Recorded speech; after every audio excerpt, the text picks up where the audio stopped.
동굴에서 때를 기다리던 코코넛개의 암컷이 해안가 절벽을 찾아왔습니다.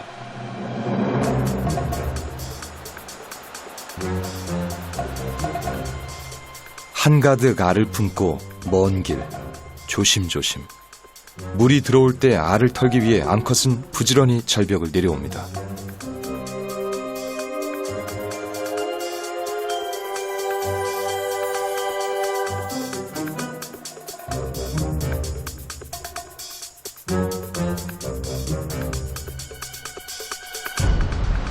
그리곤 주저없이 바다로 향합니다.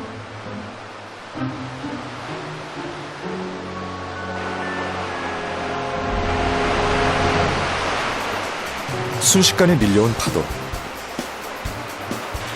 얼떨결에 알은 털었지만 파도를 뒤집어 쓴 암컷은 방향을 상실한 채 허우적거립니다.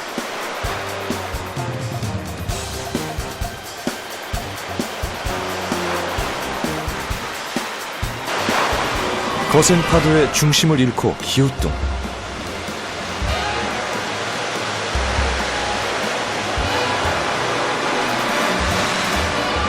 계속된 파도에 그만 흔적 없이 사라졌습니다.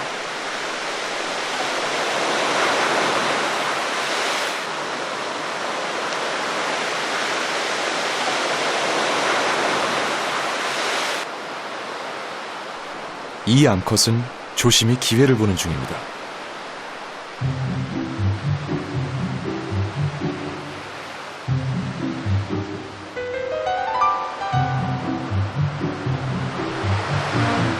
파도가 밀려오는 순간 알털기에 성공했습니다.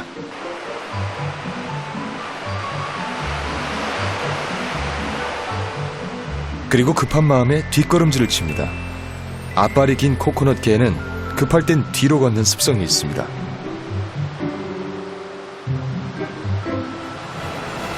문제는 뒷걸음질을 엉뚱한 곳으로 치며 생겼습니다. 높은 파도에 그만 몸이 뒤집히고 말았습니다.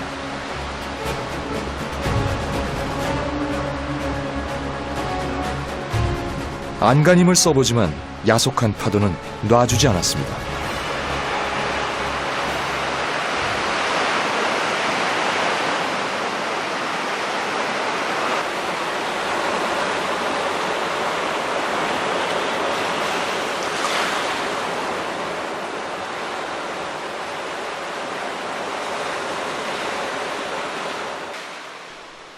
위험한 파도를 피해 다른 방법으로 알을 털기도 합니다.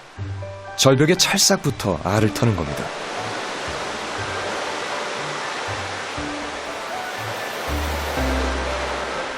집게발로 바위를 움켜쥐면 파도에 휩쓸리지 않으면서 알을 털 수 있죠. 아마도 여러 번의 시행착오를 겪었던 경험 많은 암컷일 겁니다.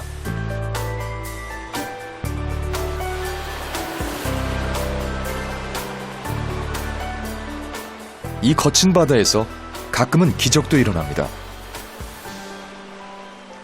파도에 떠내려갔던 암컷이 구사일생 바위를 잡고 살았습니다.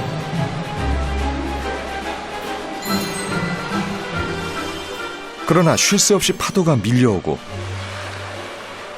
어떻게든 이곳을 벗어나려 하지만 마음대로 되질 않습니다.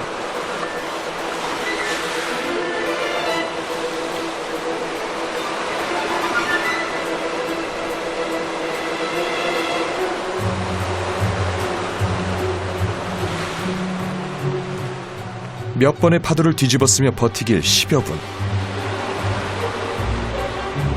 야속한 파도는 다시 물속으로 밀어버립니다.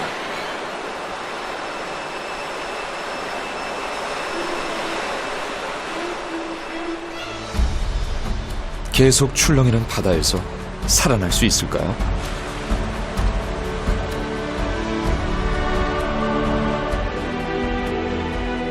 생명은 참 끈질깁니다. 죽음 직전 간신히 살아나온 코코넛 개는 오로지 생존이 목표. 죽음의 문턱을 넘나들며 살기 위해 사력을 다합니다.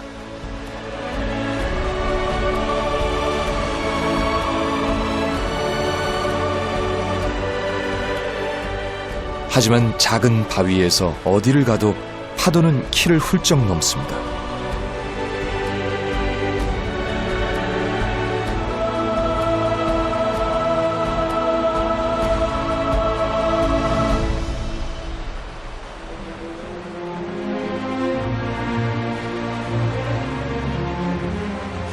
결국 버티다 힘이 빠진 코코넛 개는 끝내 물속으로 사라졌습니다.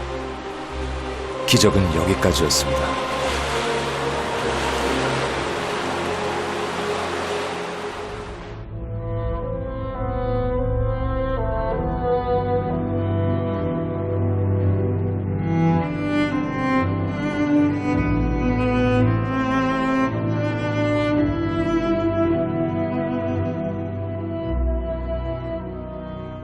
지난밤의 처절함이 물속에 고스란히 남아 있습니다.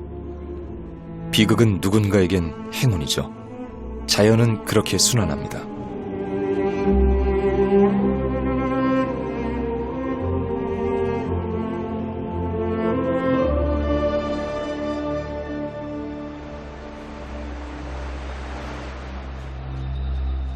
바다 위에선 아침 사냥이 시작됐습니다.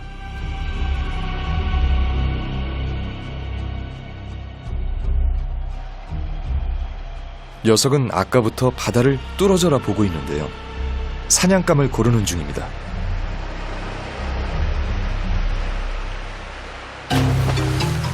너무 서두른 모양입니다.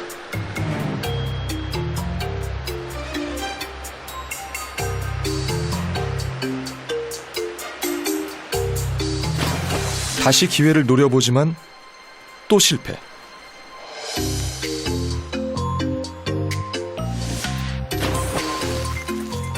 이번엔 겨우 체면을 지켰습니다.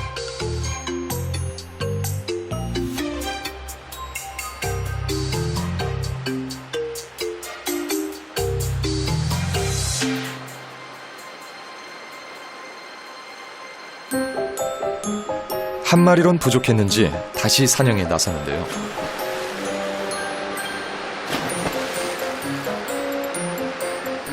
알고 보니 사냥의 고수였군요.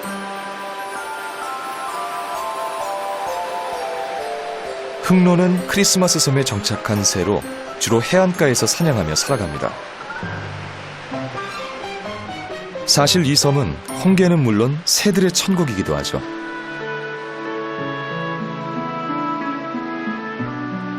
섬의 63%가 국립공원이기 때문에 새들이 사냥하고 번식하기에는 최적의 장소입니다.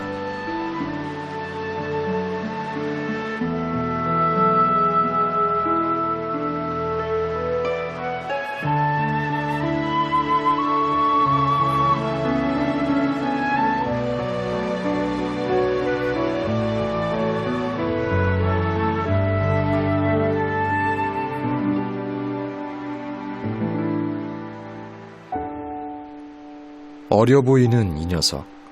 그런데 힘이 없어 보입니다. 제대로 서 있는 것조차 힘들어 보이는데요. 날개를 다쳤습니다.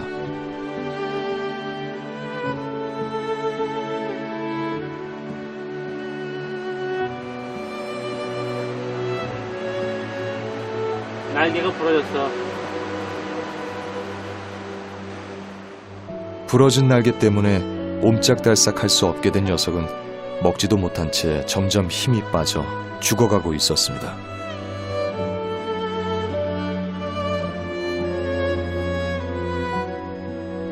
이 녀석도 같은 처지입니다. 마찬가지로 날개가 부러졌죠.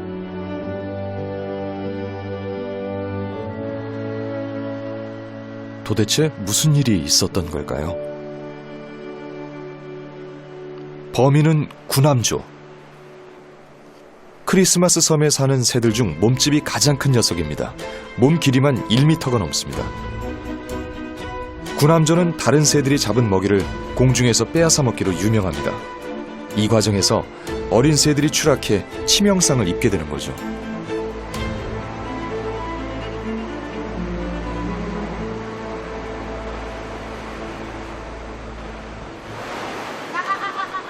그런데 다른 이유로 날지 못하는 새도 있습니다. 다리에 낚싯줄이 칭칭 감겼습니다. 낯선 손길에 놀라 도망가려 하지만 얼마 가지 못합니다.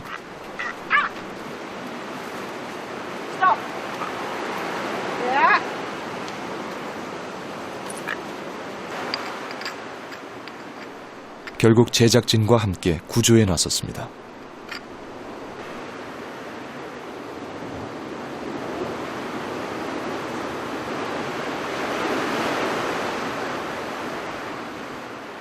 다리 사이로 깊게 파고든 낚싯줄을 풀어내자 드디어 자유의 몸이 됐습니다. 본능적으로 바다에 뛰어듭니다. 잠시 파도에 적응하면 다시 하늘로 힘차게 날아오를 겁니다.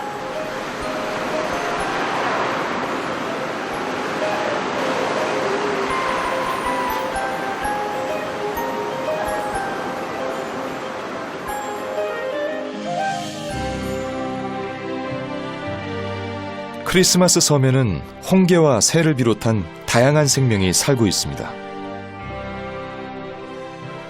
섬의 절반 이상이 국립공원이 될 만큼 울창한 숲은 그 생명들이 만들어낸 멋진 결과물이죠.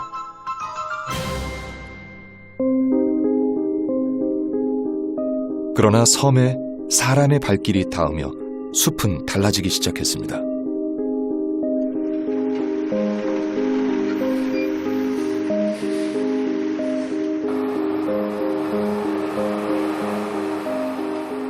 흙을 얻기 위해 대형 광산이 생기고 사람들이 몰려왔습니다.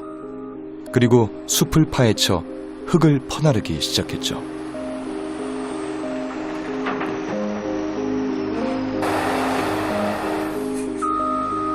이들이 퍼나르는 흙에는 대체 어떤 특별함이 있는 걸까요? You saw a leach into the limestone, and then it gets bind to the limestone, and it's called apatite, and that's what is high grade phosphate. The phosphate we sell to mainly Malaysia and Indonesia. They're used as fertilizers and mainly for the palm oil. 섬에 형성된 대부분의 흙이 양질의 비료가 되는 값비싼 인산염일 겁니다.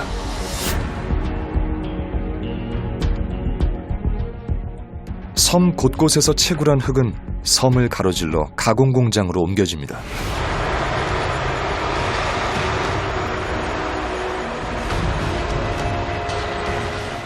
그 양은 엄청나지만 특별히 가공할 필요도 없습니다. 1차로 큰 돌만 걸러내면 됩니다.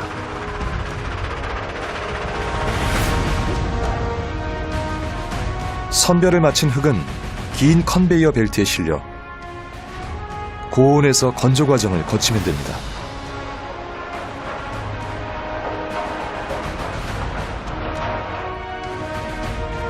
그리고 항구에서 기다리는 대형 선박에 실리기까지 모두 자동으로 처리됩니다.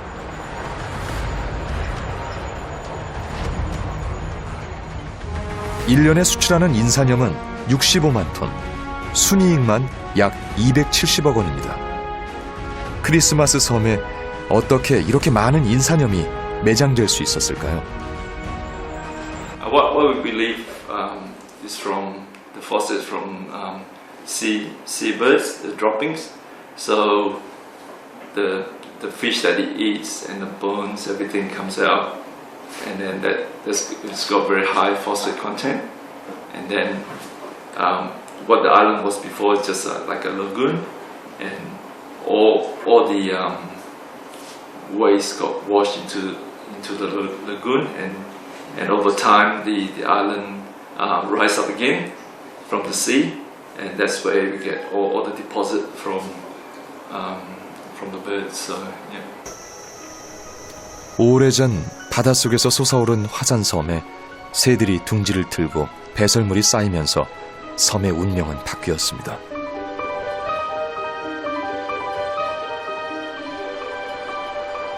새들이 선택한 섬. 100여 년 전 사람들도 이곳을 선택했습니다. 그 가치를 알았기 때문이죠.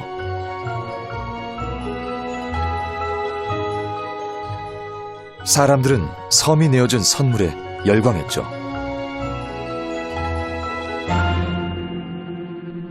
그러나 사람의 삶이 풍족해질수록 섬의 동식물 모두 생기를 잃어가기 시작했습니다.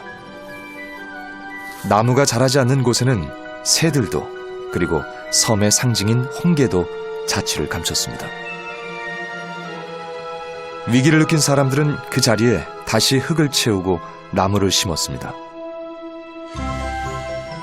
하지만 한 번 망가진 숲이 되돌아오기까지 얼마나 시간이 걸릴지 모를 일입니다. 사람들의 관심과 보살핌이 없다면 크리스마스 섬의 새와 홍게의 고행은 끝나지 않을 겁니다.